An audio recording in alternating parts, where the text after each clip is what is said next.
Bismillahirrahmanirrahim. Assalamualaikum warahmatullahi wabarakatuh. Saya ditugaskan tadi disebutkan untuk memberikan closing remark. Closing remark artinya adalah membungkus semua yang sudah dibicarakan. Diambil saripatinya apa. Dan itu bukan pekerjaan mudah kalau dalam waktu yang singkat. Ini saya mencoba mencerna apa yang sudah disampaikan oleh pembicara, pembimbing terdahulu yang sangat-sangat mumpuni. Ada Profesor Misri yang memberikan tentang Islam, tentang pendidikan. Anda tidak akan mendapatkan ilmu yang cukup. Tapi intinya dari kegiatan ini adalah character building, di mana intinya adalah skill, keterampilan, dan yang kedua adalah mental building, membentuk karakter yang diinginkan. Karena itu tepat sekali apa yang didefinisikan tadi itu adalah leadership training. Kata kuncinya leadership.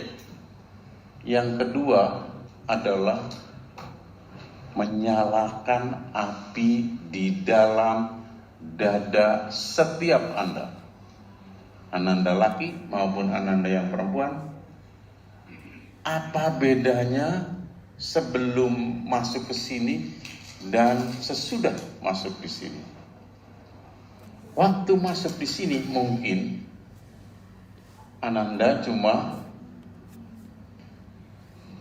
dengan niat memperbanyak teman. Mau lihat namanya jamaah itu seperti apa tuh anak-anak muda jamaah. Mungkin juga ini kesempatan ketemu jamaah banyak terpelajar, mudah-mudahan salah satu jadi pasangan hidup saya. Itu tidak salah loh, baik-baik aja. Itu boleh saja, itu tidak salah. Yang saya ingin sampaikan, itu bukanlah cita-cita. Tapi di dalam dada, artinya dari yang tidak punya cita-cita menjadi punya cita-cita yang tinggi. Dan Anda dengan cita-cita yang tinggi itu, Anda dengan penuh determinasi, dengan penuh keyakinan, fokus, itulah arah yang harus dicapai. So you have to define.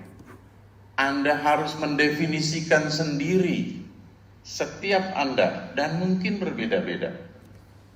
Apa cita-cita hidup kalian? Kalau Anda bilang, ya udahlah enak begini aja, Anda masuk dalam convenience zone, masuk zona nyaman, kenapa mesti berubah? 3 hari 3 malam ini gagal, tidak ada gunanya. Ananda ini sekalian, kalau setiap Anda itu tidak usah mengatakan kepada siapapun cita-cita Anda, kecuali yang relevan. Tetapi Anda harus yakin itulah arah yang akan ditempuh.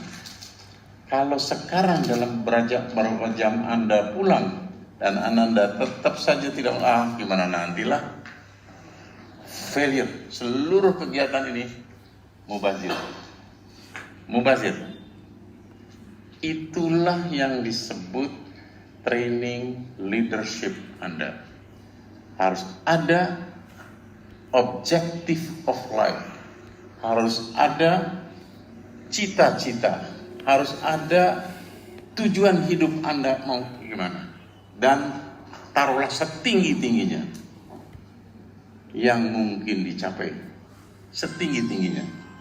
Saya akan mulai dengan kata kunci yang pertama, leadership. Berarti Anda diharapkan mulai jam ini setelah tadi ditutup itu, dengan yakin, I want to be the leader. Saya mau jadi pemimpin. Bukan makmum aja. Dan saya senang sekali caranya demokratis seperti tadi itu. Itulah cara yang harus dilakukan. Dipilih oleh partisipan lingkungan komunitasnya untuk menjadi pemimpin. Tapi ingat, Anda sudah belajar tentang leadership kan ya? Jadi ingat, leadership ada syarat-syaratnya. Syarat dalam segala hal. Dalam leadership, apakah itu ketua RT, apakah ibu rumah tangga tetapi memimpin lingkungannya, atau kedepannya Anda menjadi Presiden Republik Indonesia, apapun. Syarat pertama adalah keteladanan hidup. Kalau Anda memberi teladan hidup yang baik, maka akan bertahan kepemimpinan Anda. Itu kata kunci pertama. Jadilah orang yang baik. Yang kedua adalah tentu kejujuran, honesty. Kalau Anda bohong, tukang bohong, percayalah dalam waktu singkat hilang tuh peran sebagai leadernya. Di madrasah sejak dulu sudah diajarkan, dan itu klasik tapi benar. Pertama adalah amanah. Yang kedua adalah sadik. Sidik itu adalah sifat yang terpercaya. Yang ketiga baru fatona, berarti cerdas, pandai seperti yang ditulis di sini. Cerdas, berprestasi, berakhlak. Ini adalah manifestasi daripada fatona, adalah berilmu, berkemampuan, skillful, semuanya ada di situ. Dan yang keempat, ini bukan dari saya. Madrasah-madrasah di semua tempat mengajarkan. Dan yang terakhir adalah apa? Tabligh. Berkemampuan mengekspresikan pikiran-pikirannya, kemampuannya untuk menjadi tabligh itu berarti public speaking dan lain-lain. Baik lisan maupun tertulis. Dan sekarang juga zooming dan segala macam. You can do it best, jadi terbaik. 4 hal ini. Kalau Anda memiliki 4 ini, then you are a leader. Guarantee, terjamin you will be a leader. Kalau tadi yang Ami Ali sampaikan, terakhir, you have the ambition, positif ambisi untuk maju. Punya ilmunya, jujur segala macam, tapi kempes. Tidak ada willingness, keinginan untuk menjadi leader. Anda akan, kalau saya selalu misalkan, hidup itu kalau tidak mau naik, maka Anda akan tinggal di basement saja yang gelap. Aman, gak akan ada yang ganggu. Tetapi kalau mau maju dan melihat alam yang indah, seluruh scenery yang bagus, you have to go to the top. Be the best, not the second best, the best. And you can do it. Dan ini terbukti. Saya mau menyebutkan berapa banyak buktinya. Orang yang dari kampung bisa berkembang jadi bukan saja national leader, universal, global leaders. You can do it. Nah, tentu tahap-tahapnya itu perlu determinasi, dan ingat, Anda adalah harus mendaki. Tidak mungkin Anda sampai ke top tanpa mendaki. Lelah, melelahkan, tapi satisfaction, mendapat kepuasan tersendiri setiap kali naik satu tingkat demi satu tingkat. Inilah pesan saya yang pertama, leadership. Ini perintah agama. Kullukum ra'in Setiap Anda itu adalah pemimpin. Jangan lagi banyak, 3 orang berjalan. Sunnahnya adalah harus angkat salah satu jadi pemimpin. Apalagi Anda segini banyak, harus ada pemimpinnya. Itulah kehidupan manusia. You have to be the leader. Kalau ini berhasil, Anda satu tahap berhasil. Yang kedua, api di dalam dadanya menyala. Nah, ini kristal daripada seluruh kegiatan. Kalau Anda tidak punya semangat ini, maka Anda akan tinggal di basement. Ingat omongan saya. Orang yang tidak punya cita-cita tidak mungkin gagal.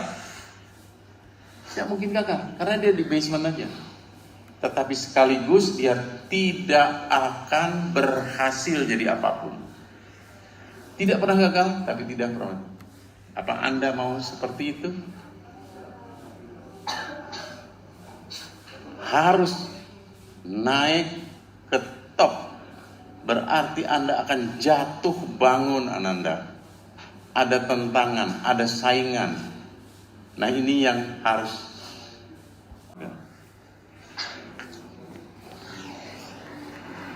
istilah orang Jawa sungkem, restu, cium tangan dan taat selalu sama orang tua dan sampaikan pada mereka, Mbak, saya sudah berubah.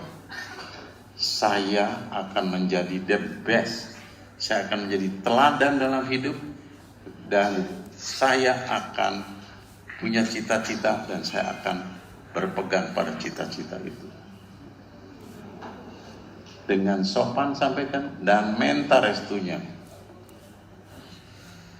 Mungkin orang tua Anda akan termenung tapi pasti akan menguraikan air mata.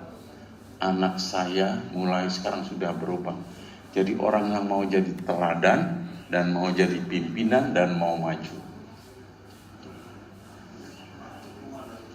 Lakukanlah itu dengan sopan dan baik pada orang tua. Minta restunya. Ini yang saya anggap perlu saya sampaikan. Saya tidak akan memberikan materi-materi baru pada Anda karena saya sudah berbicara seperti ini. Harapan dan tidak berlebihan kalau saya bilang.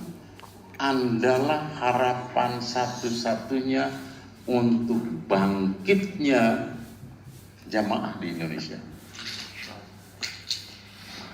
Ingat omongan saya ini.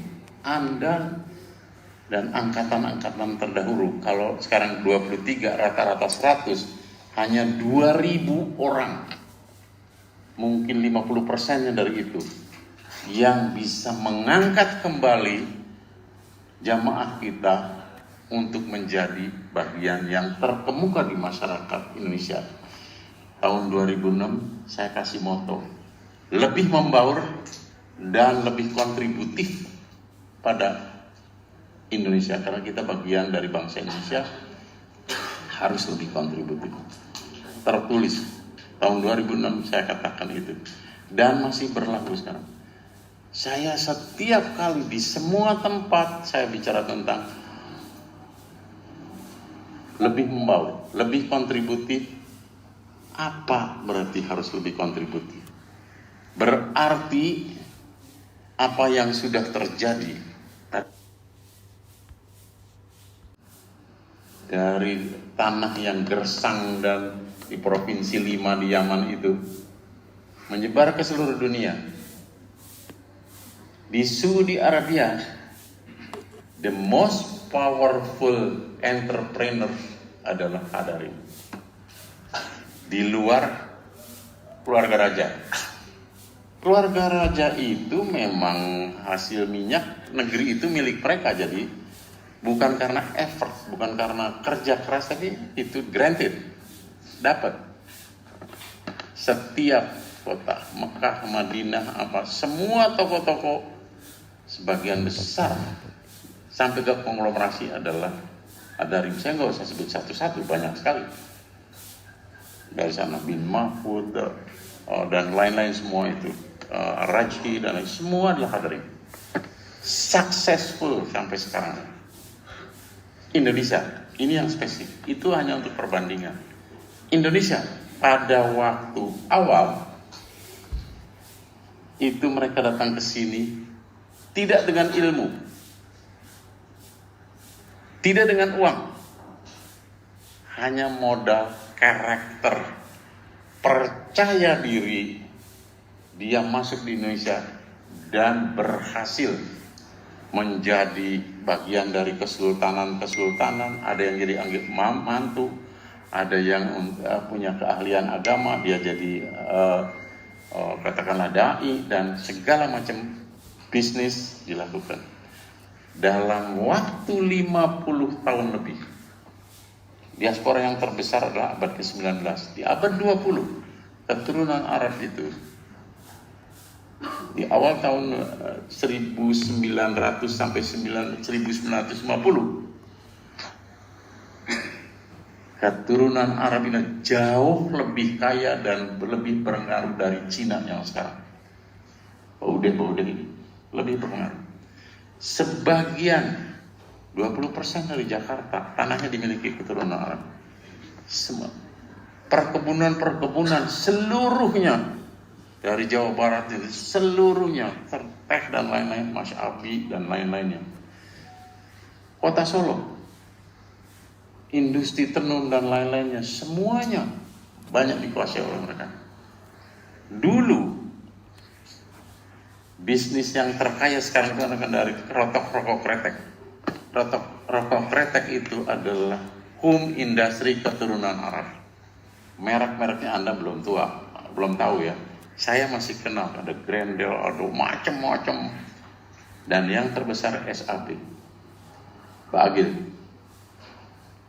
Sekarang Zero, sekarang Jarum, sekarang, dan itu orang-orang terkaya. Pertanyaannya, mengapa ini terjadi? Dari satu lonjakan di tahun 50-60, the decline, penurunan dari keturunan Arab, menjadi kerak dari masyarakat yang tinggal di kampung-kampung Arab dan miskin.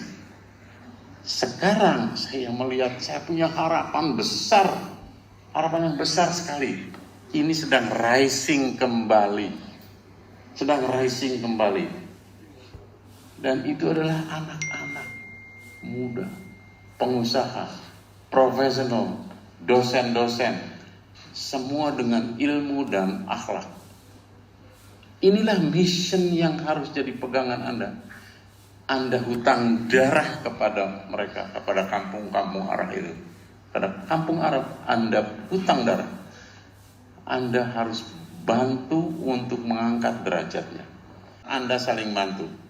Zaman sekarang tidak mungkin lagi Anda itu jadi pemain solo dan sukses. Gak mungkin. Harus teamwork, harus saling ngisi, harus diantara Anda itu, apakah itu bisnis, apakah itu tentir itu bahasa sekarang apa tuh, bimbingan belajar ya, saling bantu. Dia nggak punya buku, bantu, saling bantu, teamwork untuk mengangkat jadi lebih tinggi. Ini Anda bisa lakukan, dan insya Allah Anda itu akan bisa menjadi somebody. Itu mesti ingat, you can do it. Tidak perlu Anda itu menjadi Presiden Republik Indonesia. Banyak kan nantinya. Di bidang politik ada, tapi di bidang pendidikan berapa banyak orang seperti Profesor Misri, dekan, rektor, diperbaiki, ya kan? Perbanyak terus ini. So you have to be the best untuk ini, dan persaingan di alam global itu sangat tajam kompetisinya. Ada 3 hal pasti Anda harus kuasai. Apapun profesi Anda. Ingat-ingat omongan saya, 3 hal ini tidak bisa ditinggal. Satu, bahasa dunia. Dalam hal ini bahasa Inggris diakui seluruh dunia. You have to master English. Kalian harus punya kemampuan, bukan aja ngerti kalau baca Inggris atau dengerin atau lihat televisi. No, you harus mampu menyampaikan pikiran-pikiran Anda dalam bahasa Inggris yang lancar. You harus ngerti bukan saja yang ditulis dalam buku terus saya ngerti itu. No, you harus mastering English. Itu syarat dasar. Sehebat apapun Indonesia, bahasa Inggrisnya zero, you are zero. Untuk mengembangkan karir secara internasional. Harus bahasa Arab. Iya, bahasa Arab bagus. Tapi untuk bekal adalah bekal ukhrawi apa bagus. Tapi untuk hidup sebagai karir, English is the answer. Bahasa Inggris. Nomor 2 adalah ilmu. Dan itu tidak didapat di sini. 3 hari ini nggak dapat ilmu Anda itu. Saya akan banyak sekali bicara, tapi saya harus stop ya Pak Halim ya. Karena akan koma terus saya kalau begitu bersemangat bicara dengan anak-anak kalian. Dan saya rasanya sisa usia saya itu mungkin tidak terlalu banyak dibanding Anda yang muda-muda. Tapi harapan saya satu-satunya adalah pada Anda ada. Be the leader. Be the leader in whatever field, dalam bidang apapun, dan jadilah teladan dan kontributif pada bangsa Indonesia dan khususnya juga umat Islam tentu. Karena kenaikan dan penurunan umat Islam sangat bergantung dari keturunan Arab. Masyarakat Indonesia akan rusak kalau keturunan Arab itu jadi teladan baik dan Muslim yang baik. Believe me, pengaruhnya besar sekali untuk seluruh bangsa Indonesia. Sekian, assalamualaikum warahmatullahi wabarakatuh.